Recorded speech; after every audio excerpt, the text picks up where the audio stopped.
ഇത് radio Janvani 90.8 megahertz മലയാളത്തിന്റെ മധുര തരംഗം. അഞ്ചൽപ്പെട്ടി. ശ്രോതാക്കളുടെ പ്രതികരണങ്ങളും മറുമൊഴിയും.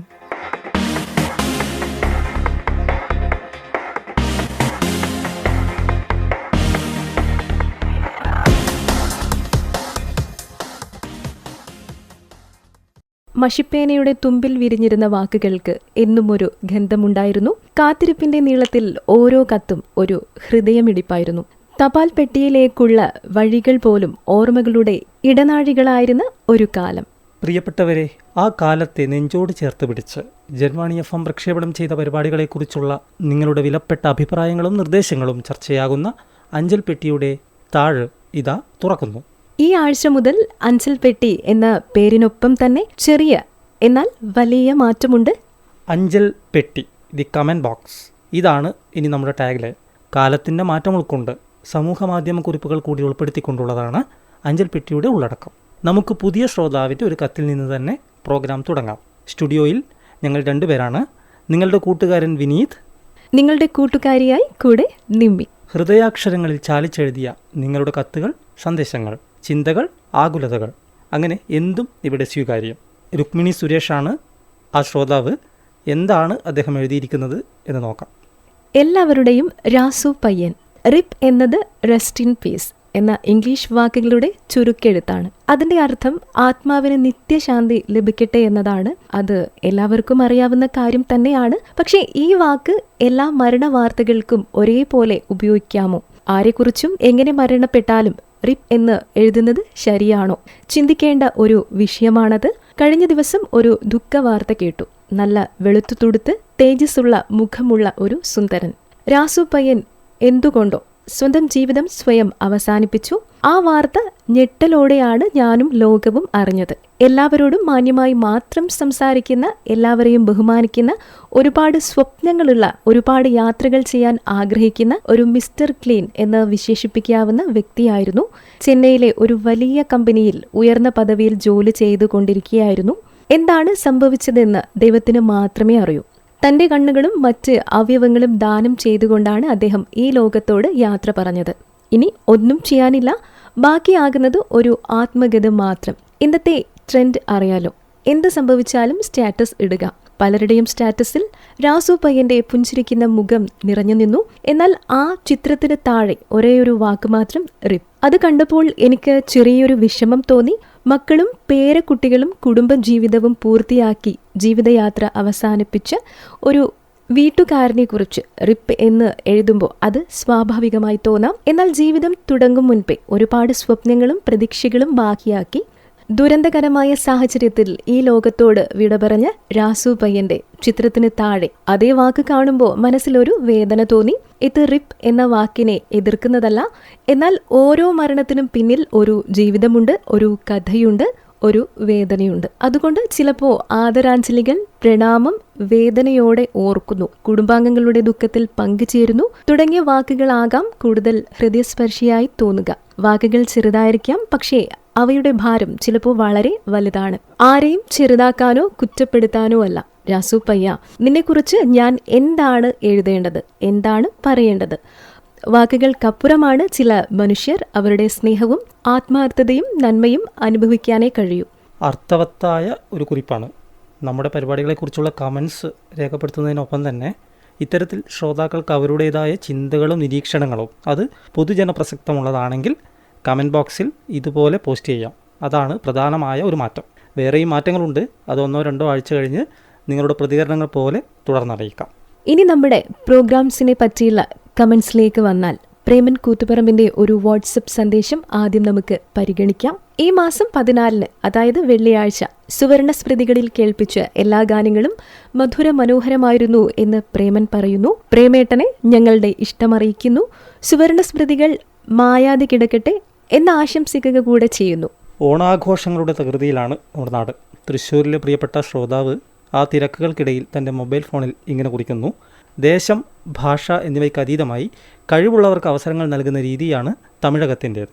MGR മുതൽ മമിത വരെ മലയാളിയുടെ ഒരു നീണ്ട നിരയെ തന്നെ തമിഴ് സിനിമയുടെ വിവിധ മേഖലകളിൽ കാണാനാകും. MS വിശ്വനാഥൻ മുതൽ പുതിയ തലമുറയിലെ സംഗീത പ്രതിഭകളുടെ സംവിധാനത്തിൽ ഒത്തിരി പാടാൻ അവസരം ലഭിച്ച ഗായകനാണ് P. ജയചന്ദ്രൻ.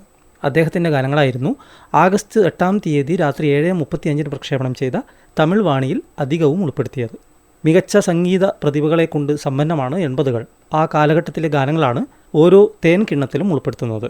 പതിവ് പോലെ മധുരഗാനങ്ങൾ നിറഞ്ഞതായിരുന്നു 8 തേൻ കിണ്ണവും. ശ്രോതാവിനെ മനസ്സിലായി കാണില്ലേ?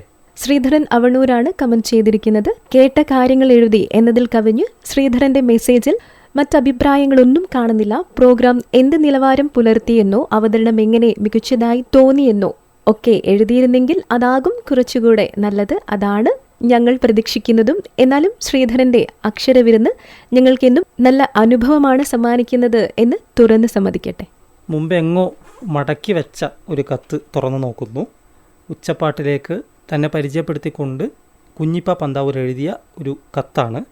ഉച്ചപ്പാട്ടിൽ നമ്മൾ വ്യക്തികളെ അങ്ങനെ പരിചയപ്പെടുത്താറില്ല എന്നതുകൊണ്ട് അഞ്ചൽ പെട്ടിയിൽ വായിക്കാം എന്ന ഒരു വാഗ്ദാനം അന്ന് നൽകിയിരുന്നു. ആ കത്ത് ഇപ്പോഴാണ് കയ്യിൽ കിട്ടിയത്. വായിക്കട്ടെ. ഓ, വായിക്കാം. ഞാൻ കുഞ്ഞിപ്പ പന്താവൂർ, മലപ്പുറം ജില്ലയിലെ പൊന്നാനി താലൂക്കിൽ താമസം. 1972 മുതൽ റേഡിയോ കേൾക്കാൻ തുടങ്ങി. 1977 ആദ്യമായി കത്തെഴുതാൻ തുടങ്ങിയത്. 1988 ജൂലൈ 17 തൃശ്ശൂർ ജില്ലയിലെ പെരുമ്പിലാവിലെ കക്കാടത്ത് മുഹമ്മദ് ആമിന ദമ്പതികളുടെ ഏക മകൻ നഫീസയെ സ്വന്തമാക്കി. 2026 ജൂലൈ 17 38 വർഷം തികഞ്ഞു കഴിഞ്ഞു. നമ്മൾ അന്നാണ് നഫീസ കുഞ്ഞിപ്പ പന്താവൂരിൻ്റെ ഇഷ്ടഗാനങ്ങൾ ഉൾപ്പെടുത്തിക്കൊണ്ട് ഉച്ചപ്പാട്ട് പ്രക്ഷേപണം ചെയ്തത്. തുടർന്ന് വായിക്കാം. 3 കുട്ടികൾ: സഹല, അബ്ദുൾ വാഹിദ്, അബ്ദുൾ വാജിദ്. മരുമക്കൾ ആബിദ എടപ്പാൾ, അൻവർ സാദത്ത്, മാരഞ്ചേരി. 6 പേരക്കുട്ടികൾ: അബ്ദുൽ നാഫിക്, മുഹമ്മദ് നാസിർ, അബ്ദുന്നൂർ, ഫാദി മുഹമ്മദ്, ദുആ മറിയം, ഹാനി ആദം. 1969 ജൂൺ 16 മലപ്പുറം ജില്ല. നിലവിൽ വന്ന വാർത്ത റേഡിയോ വഴി കേട്ടത് ഇന്നും ഓർമ്മയിൽ തങ്ങി നിൽക്കുന്ന ഒന്നാണ്. റേഡിയോ സൗഹൃദം സ്ഥാപിച്ചു 300 വരെ ശ്രോതാക്കളെ കിട്ടി.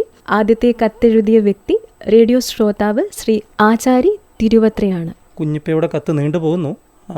തുടർന്ന് വായിക്കാം. ശരവണൻ പാടൂർ, ജയങ്കർ സരിത ഫോർട്ട് കൊച്ചി, ലൂസി ആൻ്റണി കടവന്ത്ര, ഗിരീഷ് എരുമല്ലൂർ, റാണി വർഗീസ്, രതീഷ് മഞ്ഞപ്ര, റിൻസൺ ചാലക്കുടി, മുഹമ്മദ് വടക്കേ വാവന്നൂർ, രാജൻ, അജിത കരിമ്പുള്ളി, പ്രിയങ്ക, പവിത്രൻ കൂറ്റനാട്. ഇത് ഇങ്ങനെ നീണ്ടു പോവുകയാണ്. ഈ കത്ത് വായന നമ്മൾ തുടർന്ന് കഴിഞ്ഞ് കഴിഞ്ഞാൽ പല ശ്രോതാക്കളും ഇത് അനുകരിക്കാൻ സാധ്യതയുണ്ട്. ഏതായാലും എല്ലാവരുടെയും പേര് വായിച്ചതായി കുഞ്ഞിപ്പ പന്താവൂർ കണക്കാക്കും എന്ന് വിശ്വസിക്കുന്നു. കത്ത് ഇങ്ങനെയാണ് അവസാനിക്കുന്നത്. അതുകൂടി വായിക്കാം. ഈ പറഞ്ഞവരെല്ലാം റേഡിയോ ശ്രോതാക്കളിൽ ചിലർ മാത്രമാണ്. 1.5 ലക്ഷത്തോളം പോസ്റ്റ് കാർഡുകൾ ഈ 50 വർഷത്തിനുള്ളിൽ അയച്ചു തീർത്തു. മൊബൈൽ ഫോൺ ഇല്ലാത്ത കാലത്ത് ശ്രോതാക്കളിൽ നിന്ന് ലഭിച്ച 25,000-ൽ പരം കത്തുകൾ വീട്ടിലുണ്ട്. ഏതായാലും കുഞ്ഞിപ്പയെ കാണാൻ ഞങ്ങൾ അങ്ങോട്ട് വരേണ്ടി വരുമെന്നാണ് തോന്നുന്നത്. കുഞ്ഞിപ്പയെക്കുറിച്ച് നമ്മൾ പത്രവാർത്തകളിലൂടെ അറിഞ്ഞിട്ടുണ്ട് അല്ലേ? ഉണ്ട്. കുഞ്ഞിപ്പ തുടർന്നും ജൻവാണിയുടെ ശ്രോതാവായി തുടരുക. നമുക്ക് അടുത്ത സന്ദേശത്തിലേക്ക് പോകാം. ഈ സന്ദേശം ഇംഗ്ലീഷിലാണ്. നിമ്മിയാണ് ഇത് വായിക്കാൻ ഏറ്റവും അനുയോജ്യ എന്ന് പറഞ്ഞാൽ അതൊരു പുകഴ്ത്തലാകുമോ? അതിപ്പോ കൂട്ടുകാരൻ പുകഴ്ത്തിയാലും പുകഴ്ത്തിയില്ലെങ്കിലും കൂട്ടുകാരിക്കിത് വായിക്കാതെ തരമില്ലല്ലോ. I have listened the program of Startup at Genvani FM broadcasted on August 16th. The idea proposed is really great and her presentation is really indeed. Congratulations to Sri T. Shahul Hamid and R.J.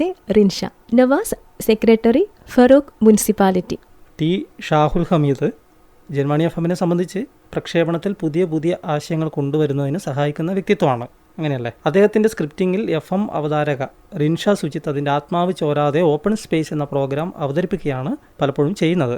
Nawaz സാറിനെ പോലുള്ളവർ ഞങ്ങളുടെ പരിപാടികൾ ശ്രദ്ധിക്കുന്നു എന്നതും അഭിപ്രായങ്ങൾ അറിയിക്കുന്നു എന്നതുമൊക്കെ ഞങ്ങളെ സംബന്ധിച്ച് സന്തോഷമുള്ള കാര്യം തന്നെയാണ്. നന്ദി അറിയിക്കട്ടെ. തുടർന്നും പ്രോഗ്രാംസ് ശ്രദ്ധിക്കുക. ദീപ കൂത്തുപറമ്പിൻ്റെ ഒരു സന്ദേശം ഇങ്ങനെയാണ്. ആഗസ്റ്റ് 17 രാത്രി 9:16 അത്തം നാളിലെ രാക്കളിപ്പാട്ടുകളും ഇടവേള വിശേഷങ്ങളും നന്നായിരുന്നു. ഇത് തത്സമയം തന്നെ ആ പരിപാടിക്കിടയിൽ അറിയിച്ചത് മറ്റാരുമല്ല, ഞാനിപ്പോൾ പറഞ്ഞതുപോലെ ദീപ കൂത്തുപറമ്പാണ്. നമ്മുടെ സ്ഥിരം ശ്രോതാവാണ്. താങ്ക്സ് ദീപ. രാക്കളിപ്പാട്ടുകളിൽ ഗാനാസ്വാദനത്തിന് സമയമൊരുക്കുന്നതിനൊപ്പം അറിവിനും ഇടം നൽകാനാകുന്നു എന്നത് ഞങ്ങളെ സംബന്ധിച്ചും സംതൃപ്തിയേകുന്ന കാര്യം തന്നെയാണ്. ഇതേ പരിപാടിയെക്കുറിച്ച് ഒരു കാർഡ് കൂടി ഇവിടെ വന്നിട്ടുണ്ട്. അത്തം നാളിലെ രാക്കളിപ്പാട്ടുകളും ഇടവേള വിശേഷങ്ങളും ശക്തമായി. ഒന്നാം തുമ്പി എന്ന ഗാനത്തോടു കൂടി തുടങ്ങിയതും അവസരോചിതമായി.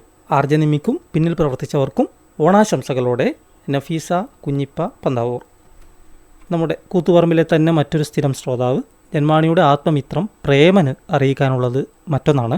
ഇന്നത്തെ ആൽബം ഗാനങ്ങളിൽ എന്ന് പറയുമ്പോൾ ആഗസ്റ്റ് 18 ചൊവ്വാഴ്ച അന്നാണ് ഈ സന്ദേശം വന്നിരിക്കുന്നത്. അന്ന് പ്രക്ഷേപണം ചെയ്ത ആൽബം ഗാനങ്ങളിൽ പൂക്കളെ സ്നേഹിച്ച, സാഗര നീലിമയോ, വർണ്ണങ്ങളിൽ വസന്തം എന്നീ ഗാനങ്ങളെല്ലാം സൂപ്പറായിരുന്നു. രാവിലെ 8:30 പ്രക്ഷേപണം ചെയ്ത ഗാനങ്ങളെക്കുറിച്ചായിരിക്കണം പ്രേമൻ്റെ ഈ സന്ദേശം. തുടർന്നും കഴിയാവുന്ന ദിവസങ്ങളിൽ ഞങ്ങളുടെ ശേഖരത്തിലെ കൂടുതൽ ഗാനങ്ങൾ പ്രിയപ്പെട്ടവരെ നിങ്ങൾക്ക് കേൾപ്പിക്കാം. ഗാനങ്ങളുടെ ആസ്വാദ്യത അത് ഓരോരുത്തരിലും വ്യത്യസ്ത അളവിലായിരിക്കും. എങ്കിലും സംഗീതത്തിന് അതിർവരമ്പുകളില്ല എന്നാണല്ലോ. പ്രേമേട്ടൻ്റെ മെസ്സേജ് വായിച്ചു കഴിഞ്ഞിട്ടില്ല. തുടർന്ന് ഇങ്ങനെ എഴുതുന്നു: അന്നത്തെ ആശംസാ ഗാനങ്ങളിലെ ഇടവേള പരാമർശമായ കുടുംബശ്രീ ജനകീയ ഹോട്ടൽ അത് നന്നായി. ഇതിൻ്റെ നടത്തിപ്പുകാർക്ക് സമൂഹത്തിൽ കൂടുതൽ മതിപ്പുണ്ടാക്കാനും സാധിച്ചിട്ടുണ്ട് എന്നാണ് ഇദ്ദേഹം പറയുന്നത്. അഞ്ചൽപ്പെട്ടി ജൻവാണി പാനൂർ. എല്ലാവർക്കും അൻപ് വണക്കം. പ്രത്യേകം പറയണ്ടല്ലോ ആരുടെ മെസ്സേജ് ആണെന്ന്. വേണ്ട, മനസ്സിലായല്ലോ. എങ്കിൽ പറയൂ, ആരുടേതാണ്?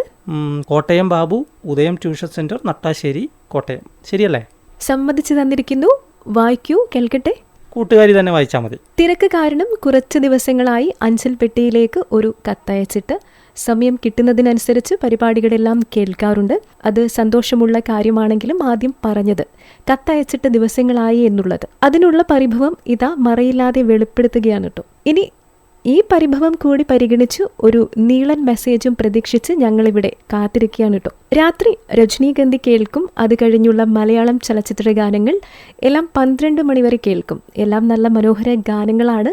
അവയൊക്കെ തിരഞ്ഞെടുത്ത് പ്രക്ഷേപണം ചെയ്യുന്ന ആർജിമാർക്കും SV ജയശങ്കരൻ സാറിനും അഭിനന്ദനങ്ങൾ, ആശംസകൾ. ഏതായാലും നമുക്ക് ഈ ആശംസകളെല്ലാം കയ്യോടെ അങ്ങ് ഫോർവേഡ് ചെയ്തേക്കാം. ബഹുത്ത് പ്യാർസെ ആരാണ്? കോട്ടയം ബാബു, ഉദയം ട്യൂഷൻ സെൻറ്റർ, നട്ടാശ്ശേരി, കോട്ടയം. ഈ മാസം 19, അതായത് ഇക്കഴിഞ്ഞ ബുധനാഴ്ച അയച്ച സന്ദേശമാണല്ലേ. അപ്പോൾ ബാബുവായിട്ട് മറക്കണ്ട, പ്രോഗ്രാംസ് കേൾക്കുമ്പോൾ തന്നെ ലൈവായിട്ട് പോരട്ടെ നിങ്ങളുടെ അഭിപ്രായങ്ങൾ, അതുപോലെ നിർദ്ദേശങ്ങളും. പേര് മാറ്റി എന്നാൽ ഒരേ സ്ഥലപ്പേരിൽ ഒരേ കൈയക്ഷരത്തിൽ ജന്മാണി FM-നെ അതിരറ്റ് സ്നേഹിക്കുന്ന ഒരു ശ്രോതാവിൻ്റെ ഇൻലൻഡുകൾ ഇടയ്ക്കിടെ കാണാറുണ്ട്. പക്ഷെ നമ്മൾ വായിക്കാറില്ല. എങ്കിലും ഇൻലൻഡ് ഇവിടെ കിട്ടുന്നുണ്ട് എന്ന് ആ ശ്രോതാവിനെ അറിയിച്ചതാണ്. മുഖമില്ലാത്തതുപോലെ തന്നെയല്ലേ കണ്ണടച്ചിരുട്ടാക്കുന്നവരുടെയും കാര്യം. കത്തിൽ കുറിച്ച ഓരോ അക്ഷരവും കാലം കാത്തുവെക്കുന്ന ഹൃദയമിടിപ്പാണ്. വായിക്കുമ്പോൾ മഷിയിൽ ഒളിച്ചിരുന്നൊരു മനുഷ്യൻ നമ്മളോട് സംസാരിക്കുകയാണ്. വാക്കുകൾ മറന്നുപോകുന്ന കാലത്തും എഴുതിയ കത്ത് ഓർമ്മകളുടെ മടിയിൽ മനുഷ്യബന്ധങ്ങളുടെ ചൂട് സൂക്ഷിച്ചു വെക്കുന്നു. നമുക്ക് കത്തെഴുത്തിൻ്റെ ആ പഴയ കാലത്തെ തിരിച്ചു കൊണ്ടുവരാം അഞ്ചൽപ്പെട്ടിയിലൂടെ, കമൻറ്റ് ബോക്സിലൂടെ. നമുക്ക് വിലാസം പറഞ്ഞൂടെ? അഞ്ചൽപ്പെട്ടി, care of station director, Janvani FM, Panoor 670692. WhatsApp number ഇതാണ് 833-0808-904. വീണ്ടും പറയാം, 833-0808-904. കൂട്ടുകാരനും കൂട്ടുകാരിയും ഇനി അടുത്ത ആഴ്ച ഇതേ ദിവസം ഇതേ സമയം.